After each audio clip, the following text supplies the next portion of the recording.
Welcome to Three, a show about Federer, Nadal, and Djokovic, and part of the Tennis Channel podcast network. I'm Gill with Joel Drucker and Amy Lundy. The last time we recorded, it was right before Novak was about to play his semifinal match with Alexander Zverev. So since then, catching up on all the action, he loses to Zverev in that semifinal, then makes an admirable run through Davis Cup, but lost this morning to Croatia after winning his singles, losing his doubles with Filip Krajinovic against Pavic and Mektic. So the Novak Djokovic 2021 season is over. Joel, I want to rewind to Turin. What did you make of another victory by Alexander Zverev, just like the Olympics, in 3 sets on a hard court against Novak in a semifinal? Well, just a great effort from Zverev to win that tournament again. He'd lost early in the round robin to Medvedev, beats him in the final, kind of the whole round robin vibe. And I think for Novak, he clinched the year-end number 1. I wonder about his urgency at that tournament. Doesn't mean he didn't try, and he was playing well earlier in it. And again, Zverev, it's interesting. I was writing something about him recently. He and Novak both taught fundamentals by a woman teacher.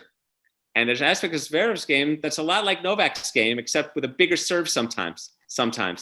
And I think he just played really well that day. What did you make of that match, Gill? Well, I thought it reminded me a little bit of 2020 Novak Djokovic end of the year. We had some discussions on the show about the rally tolerance going down as perhaps his fitness was less than 100%. And I mean, Alexander was dominating the long rallies and was willing to stay in it a lot longer through sets 2 and 3. I thought Djokovic was swinging somewhat wildly. The aggression was really through the roof, and he won the second set. But that doesn't mean he won the second set with percentage tennis. I actually felt there was some redlining that ultimately resulted in a loose game in the third set where he made 4 unforced errors. So for every game where you hit 4 winners, you're going to have that game where you hit 4 unforced errors when you play that brand of tennis. But I think you're right, Joel, to point to the time of year. And when it comes to rally tolerance specifically, I never like to make broad conclusions about where Novak is at, because you just know that physically and mentally, he's going to find a little bit something extra in points of the season that matter to him a little bit more than the very end. I thought that the second serve demons did not get Zverev, which was a key for him. And in a best of 5, that may rear its head. The match could have gone either way. It was a close match. And the time of year to me was a factor, and the best of 3 versus best of 5. But Zverev really peaked this year, and it'll be interesting to watch his development and progress going forward. You know, it'd be interesting to have a conversation with players who've been number 1 in the world, who finished the year number 1 in the world, and ask them truthfully, what's it like competing after the US Open? Yeah. And I mean, Amy, we've talked about this for years about what that time of year means. And I mean number 1 player in the world. I don't mean number 2 or number 3 who can gain points and rankings and wins and win your Paris indoors and Vienna and many other events and the season-ending tournament. But just to ask them, it's almost like you could say, okay, tell you what, let's make a deal, Mr. Year-end number 1. You'll get to finish year-end number 1, but you're going to give you 25% less prize money, but you don't have to play any events after the US Open, and you'll be number 1. I mean, in other words, just the vibe, like you talk about shot tolerance. And Pete Sampras talked about the travel, about going through one European indoor event after another and how that works on you. And I don't know, it's just an interesting thing to take into account. And I think, again, for Zverev, yeah, upside. And indoors, 2 out of 3. Let's go. Right. I mean, the suffering that Novak was willing to withstand in their US Open match, I believe it was the third set. They played a 50-ball rally. And then on the very next point, Novak lost that point. On the very next point, Novak was still willing to find what it took to win the next point on a break point. And that was like the inflection point of that match. That's wanted. That's where perseverance is important on a tennis court in this one-on-one war. So yeah, that's interesting, Joel. But we also all agree that, I mean, Zverev, unbelievable effort, not only against Novak, but against Medvedev. And one of the macro takeaways, I think, from that event is, and this has happened multiple times in Zverev's career, so this is not this new first time thing that we're seeing. If he can bring that level week in, week out, he's gonna rise to the level of Djokovic and Medvedev on hard courts, and he's gonna put a wrench, I think, into the whole dynamic. But that's been the case before. He just hasn't been able to maintain that.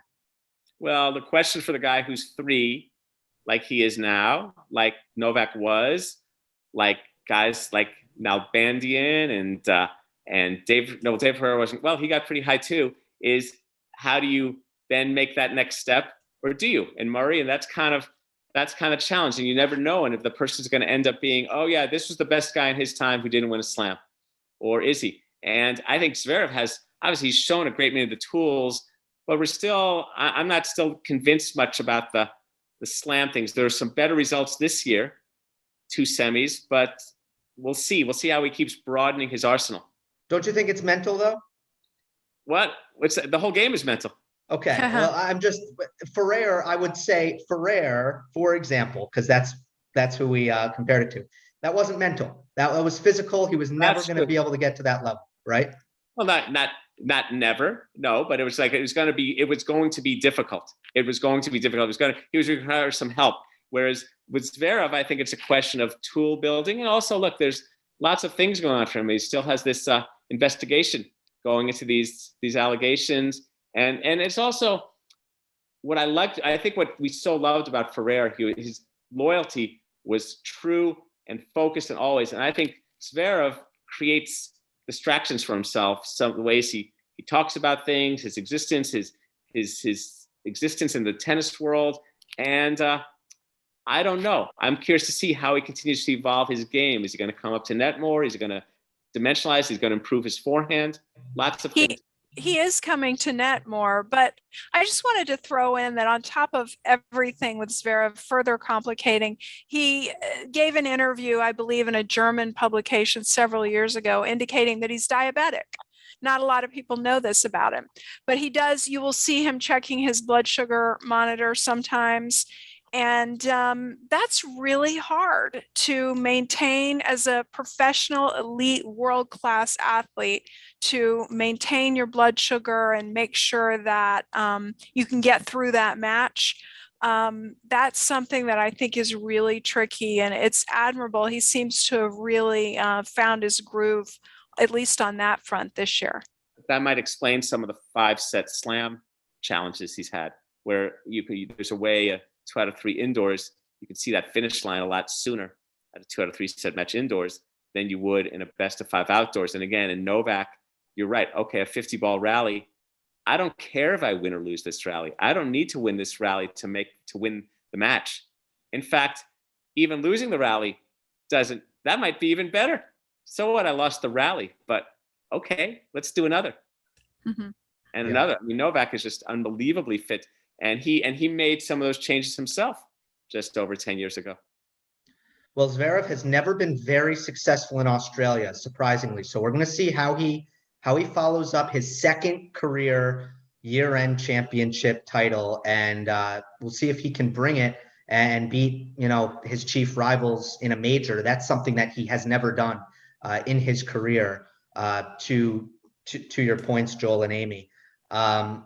Davis Cup, Novak also has played in Madrid, and there are some issues with the format of the event, the distribution of the event, that I think is we don't need to get into in depth, but has made it really difficult to follow. And I feel like there's a lot less energy around the event, but not lacking energy is Novak, who continues to say the reason I'm playing is for my country. I love wearing a shirt that says Serbia. I love playing with my teammates.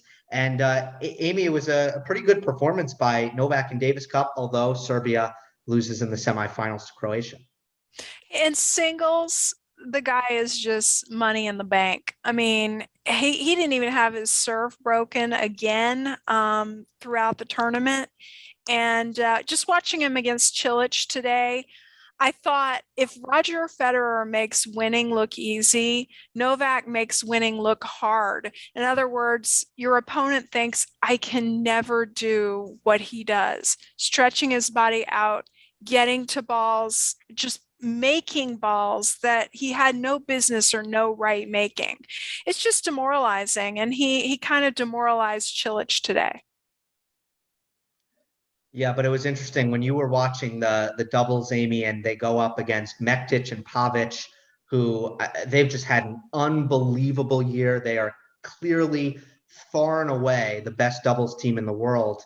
What did you see when Djokovic and Krajinovic, two singles players, going up against those two? That it was almost a foregone conclusion, although the Serbians tried their butts off. They tried. They just didn't have answers. Like the Croatians had all the answers, and especially at the net, their positioning and knowing when to get really hot at the net and when to, back off and cover lobs and that kind of thing. It's almost become like a third nature, not even second nature to them. So the volleying and the reaction and the hands, Novak with his great defensive skills, it's more of an offensive game. Well, also doubles the choreography of a team like those two who know where to go and how to absorb Novak's ground strokes and Novak's way of how he wins points. I mean, it's kind of it's a little sad for me to see, about how the style of the way the game is played has evolved to such a point. The style, the economics, the choices, the fact that the top players don't feel a need or to play doubles. A lot of that is economic, and that's okay. I mean, I accept that in some ways, but in other ways, the building of styles. I mean, it's funny. Just a few weeks ago, we were talking about Novak serving and volleying more in singles.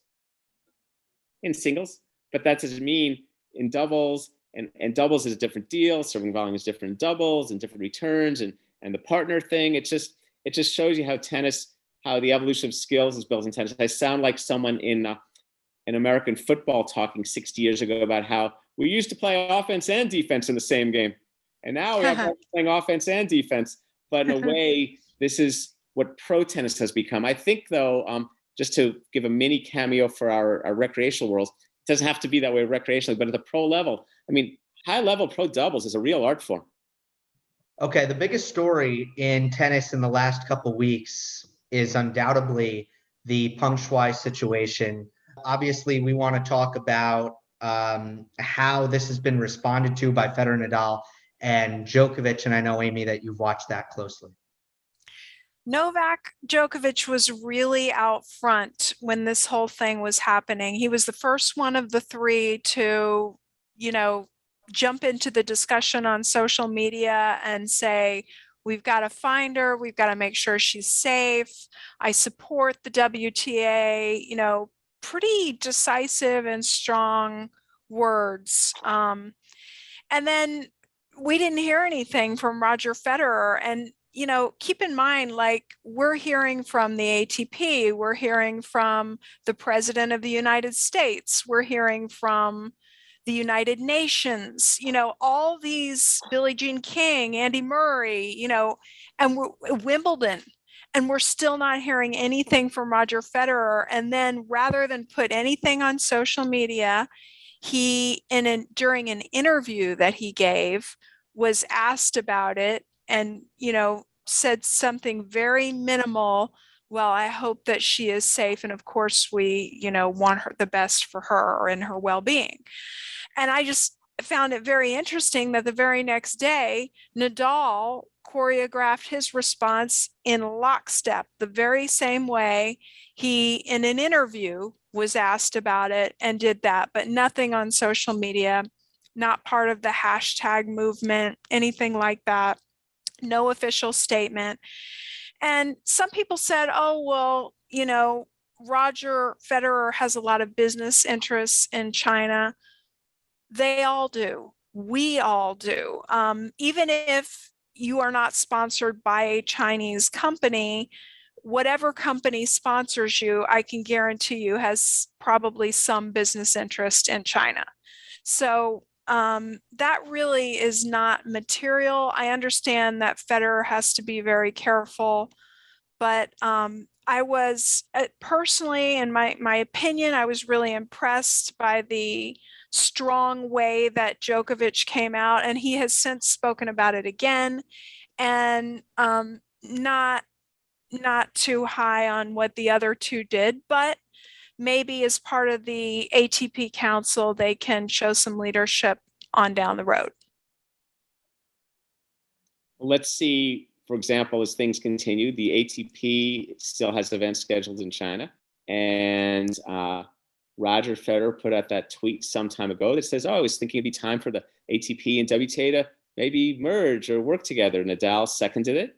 And Novak with the PTPA has spoken about both genders working together. So here is the opportunity.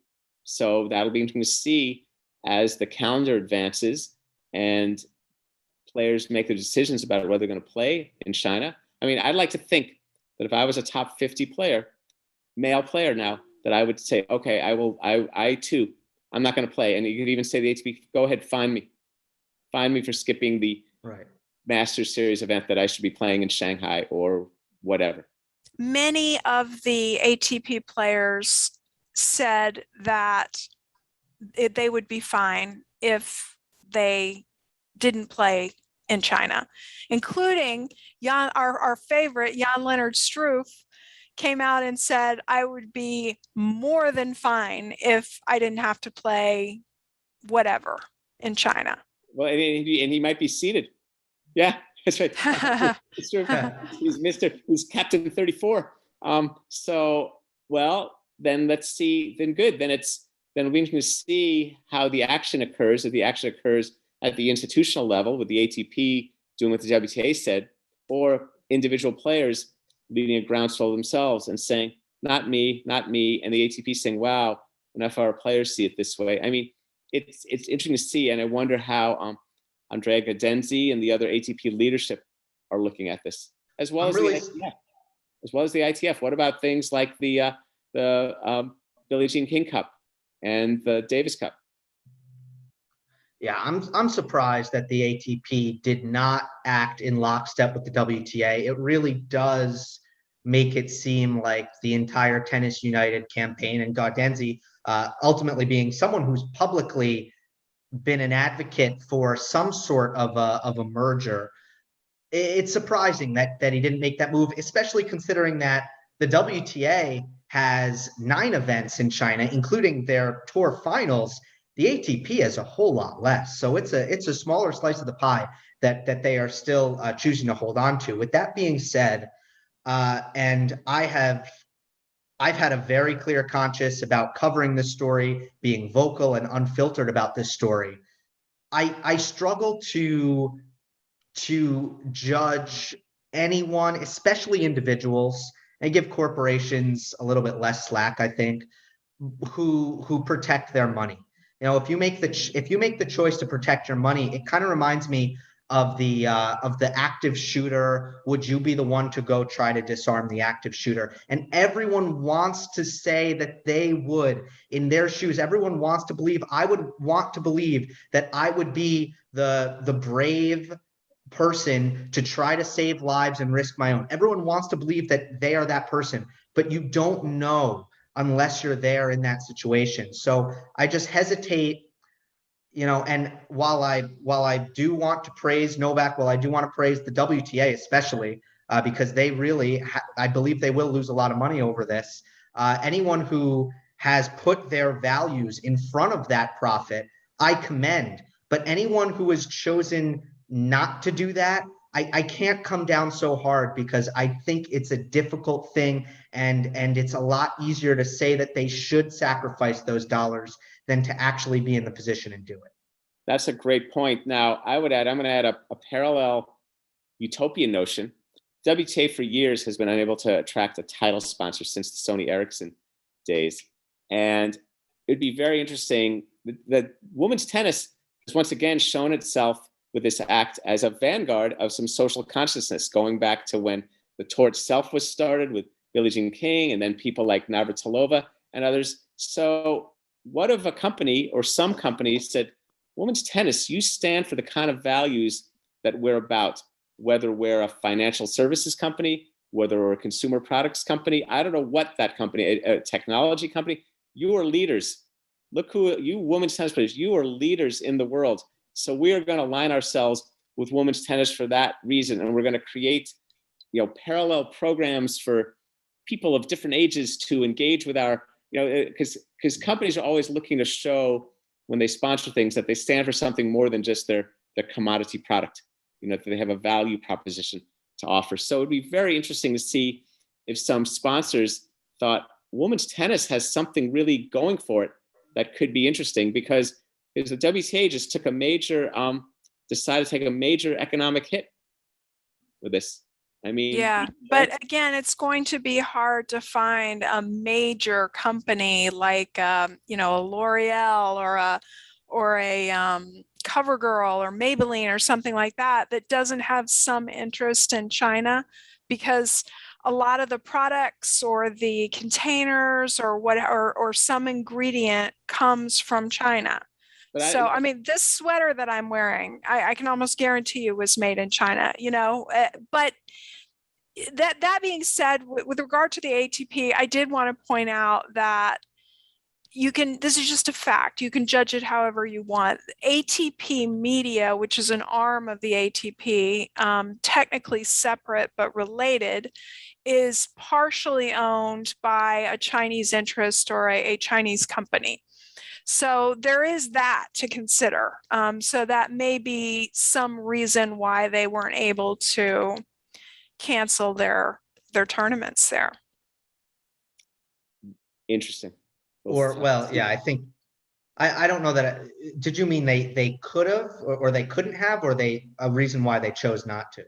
Reason why they chose not to. Okay. Potentially. Right. Potentially. And by the way, Roger Federer has a deal to play an exhibition every year in China up until 2023. It's something he did the last time he finished the year healthy. I think he did that. That may have been 2019. It is in I don't have the city on me, unfortunately, but and also, by the way, Federer and Nadal are both Nike athletes, and Nike and China have a very prominent collaboration. So yeah, it's definitely hard to get away from those ties. Any thoughts on the PTPA further, though? I mean, can they get involved in this in any capacity, or do you think they're just not really ready to take this on beyond what they've done already, which is release a statement? Outside of Bastian Kasparov's interviews and things, I'm not quite sure what the PTPA has yet shown itself ready to do. That said, it could. Yeah, they put out a statement, very strong support of the WTA. They have the potential to organize something. It could be a hard boycott, it could be a soft boycott, it could be a sick out, where the players are like, I've got this nagging elbow injury, I'm not going to play Shanghai or whatever. But as I told you guys when we were off air, it's hard for them to organize a boycott right now when they're not organized themselves. So as you guys like to point out, it just remains to be seen what the PTPA does going forward. But this is a certain kind of like, let's just pretend that the PTPA formerly existed, and 6 months ago it had been more. It does exist, but it looked like it was organized. This would be a PTPA worth topic. So, yes. So in a way, maybe sometimes the organization wishes to create first, and then comes the event. But sometimes it reminds me of what one of my friends who learned she was pregnant says, well, just about everything in life, you never quite have enough information. Right. It's like sometimes things happen a little sooner than you think you want them to happen, and you never have as much information as you think, and sometimes you just gotta go anyway. So in a way, the PTPA could vault itself.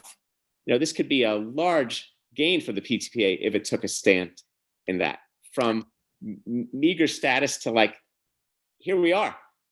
I thought Novak, just to bring it back to Novak full circle, he made an interesting comment because he was asked about it yesterday, I think, in a press conference. What is the PTPA going to do about the Peng Shuai situation? And he said, remember, I'm not the president. I'm one of the co-founders. I'm still involved. We're moving things along, but I am not the president of this organization. So I think that gives a little insight into where he's at with that right now. Yeah, I mean, to me, it sounds like, it was a way of saying, I'm not ready to answer this question right now, in a diplomatic way of not having to answer that question. I mean, the statement was made. It's just a question of, obviously, the WTA stands above all, because it's one thing to post on social media. It's one thing to do what we're doing, what I've done, which is talk about it and publicize it, which was very important in the beginning, by the way. And if that didn't happen in the beginning, then none of this would have been possible. But the WTA has actually acted, and that is a lot more powerful than anything anyone can say. In terms of the PTPA and the work stoppage, kind of union, obviously those things are so associated with each other, unions and work stoppages.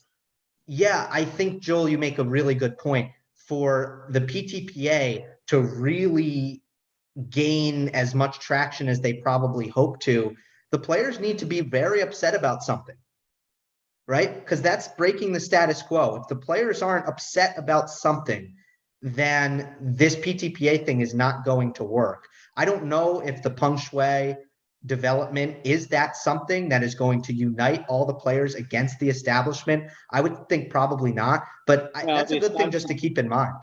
Let's just say there's different establishments going on. So in a way, the principled stand of the establishment being the Chinese government is one thing. The establishment, and this is my whole dilemma with the PTPA, the establishment being the very tour that they're partners with. Again, that's what I think is sometimes misunderstood here. The ATP is not management. The ATP is management and labor, and it's a complicated alliance that's existed for 30 plus years. So it's different than the NBA or the NFL. So, yep. but the PTPA, it's interesting to see what it stands for. I mean, I'm still trying to figure out, when it wishes to have more money, where it wants that money to go and to whom, because I haven't heard anything from the PTPA about it. So maybe just cut them slack, possibly tell Novaks, all right, we just got to keep thinking some more and figure out what we really want to be and what we're trying to accomplish. And so I await. Right. And I think whenever we talk about the PTPA, we're not necessarily talking about only the PTPA, but sometimes just conceptually the concept of players potentially being organized, because they're not really in any way, right? No, the sport doesn't lend itself to it. The very nature of the sport. That's why it's interesting. I find it interesting when the basketball players take some action. They do take it collectively, because that's how their very sport is played. They understand that their sport is a team sport. So they get in their DNA of their very sport that there's strength in numbers. Tennis is just the opposite. I mean, this sport was conceived in fiefdoms. That's one of the attractions of tennis, is that you don't have to answer to someone. However, at certain moments, that creates a lot of problems. There have been numerous attempts to unionize and organize fighters, MMA fighters, who are, by the way, more grossly underpaid by tennis players, and it's not close. And those attempts are ongoing. No one has been successful. So there's another individual sport, and a good point. And let's end it on that, as the Peng Shuai situation still unresolved. And obviously we hope for some sort of resolution or some sort of progress, but this has been at a standstill now in terms of what the CCP has been able to provide the public for, I think, over a week now. But that'll do it for this episode of 3. We head into the off season. Remember, we're available on all podcast platforms. We greatly appreciate it if you leave a rating and a review on Apple Podcasts. And if you're watching on YouTube, leave a like, leave a comment, and subscribe. We will see you next time on the next episode of 3.